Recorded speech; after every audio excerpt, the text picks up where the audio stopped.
Welcome back to FE exam preparation for mechanical engineers.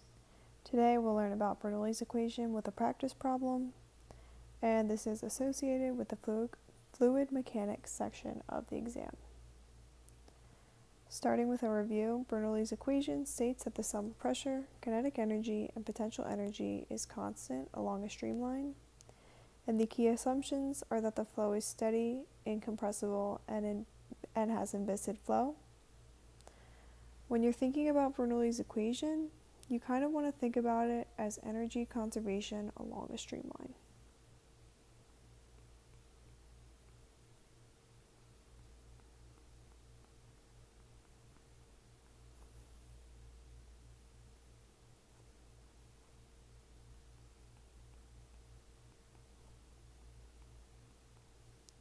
Oftentimes, the equation is written like this, where pressure at state 1 over density plus the velocity at state 1 squared divided by 2 plus gravity and then the height at state 1 is going to be equal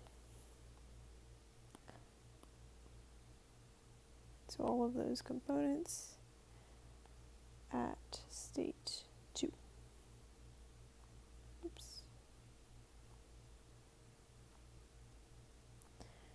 So we're saying it's constant along a streamline, so then we can say that both sides of the equations are equal or constant.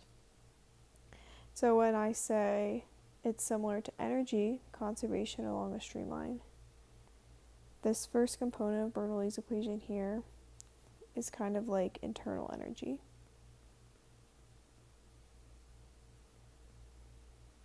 It's static energy or static pressure.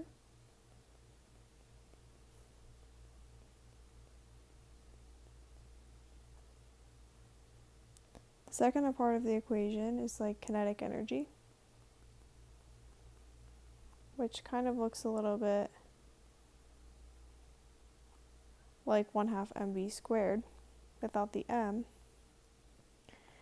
And then the third part is potential energy.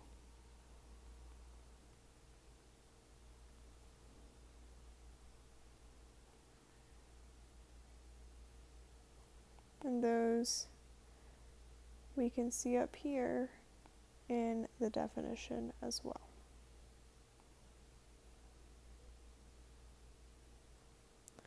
Oftentimes when you're working with Bernoulli's equation, you'll also want to know about the conservation of mass, which the mass flow rate equation will be really helpful with.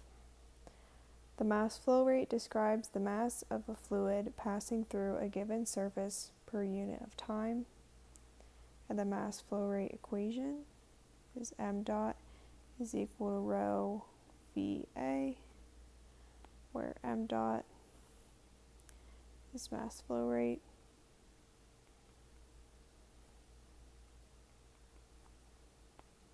rho is density, V is velocity,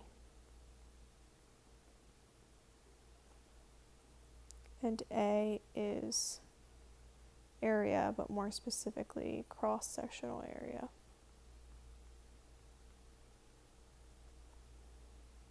So if it's going through a circular pipe, the cross-sectional area would be pi r squared for a circle.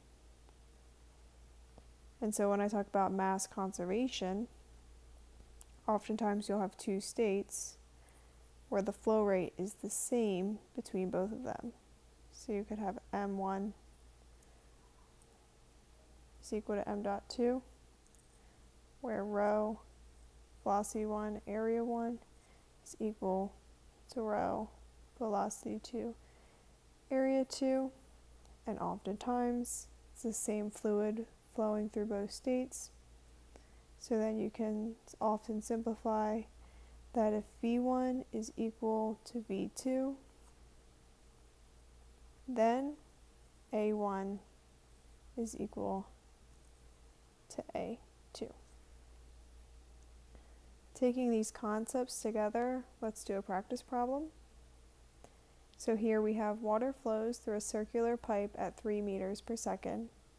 The inlet has a diameter of 3 feet at atmospheric pressure, and the outlet has a diameter of 4 feet. Assuming there is no change in height, what is the pressure at the outlet? So at our initial state, we have that V1 is equal to 3 meters per second. The diameter 1 is equal to 3 feet. And pressure 1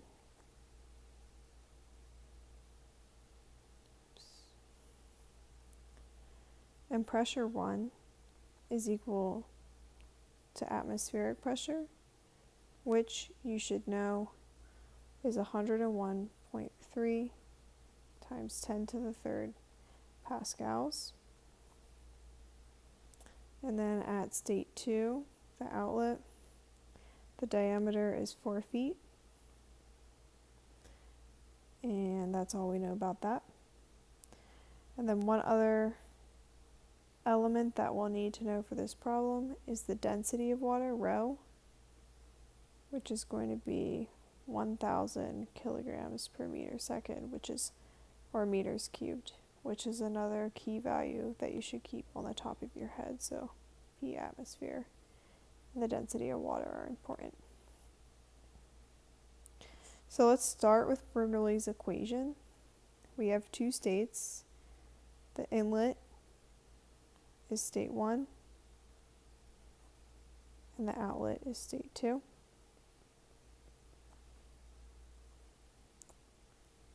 Let me see.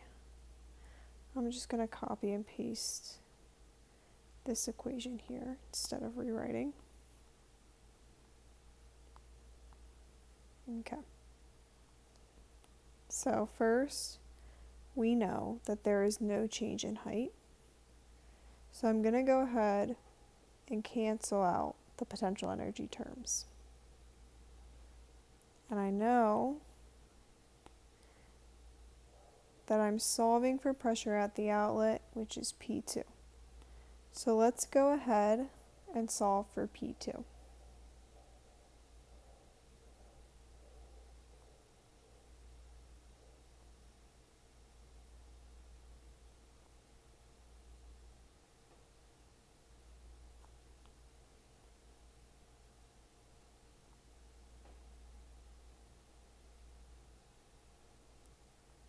So all I did was rearrange the equation. And now let's check if we have all of the variables that we need. So here's rho, and P1. We have those values. We also have the velocity at state 1, or the inlet. What we're missing here is V2. To solve for V2, let's go down here and let's use mass conservation. So we know that the flow rate at the inlet is going to be equal to the flow rate at the outlet, which, as we stated above, rho, velocity 1, area 1, is equal to rho, velocity 2, area 2. The velocity is going to be the same because we have water in both states, so that rho is going to cancel out. And we're solving for V2. So that's going to become equal to V1 A1 over A2. We know that we have a circular pipe. The area of a circle is going to be 1 over 4 pi diameter squared. Plugging that in, we'll have the velocity at state 2 is going to be equal to the velocity at state 1, 1 over 4 pi diameter at 1 squared divided by 1 over 4 pi diameter 2 squared. Go ahead and cancel the 1 over 4 pi's. Plug in the values. Let's see. 3 meters per second. 3 feet. And 4 feet. When you plug that in, you get 1.6875 meters per second. So I'm going to take this value and plug it into Bernoulli's equation above. So the pressure at state 2 is going to be equal to 1,000 kilograms per meter cubed.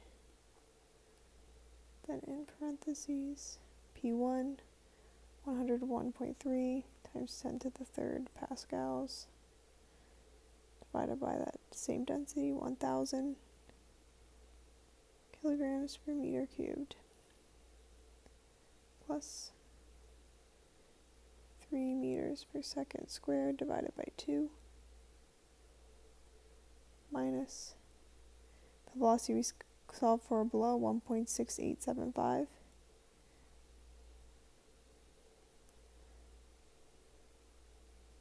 It's hard to fit in, but that's just meters per second squared divided by 2. Let me see if I can clean this up.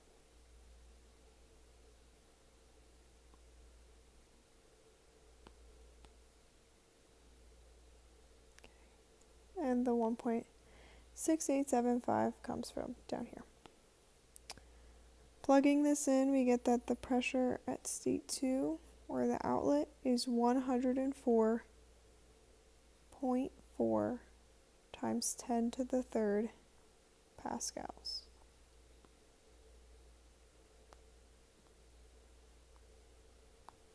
That is going to be our solution.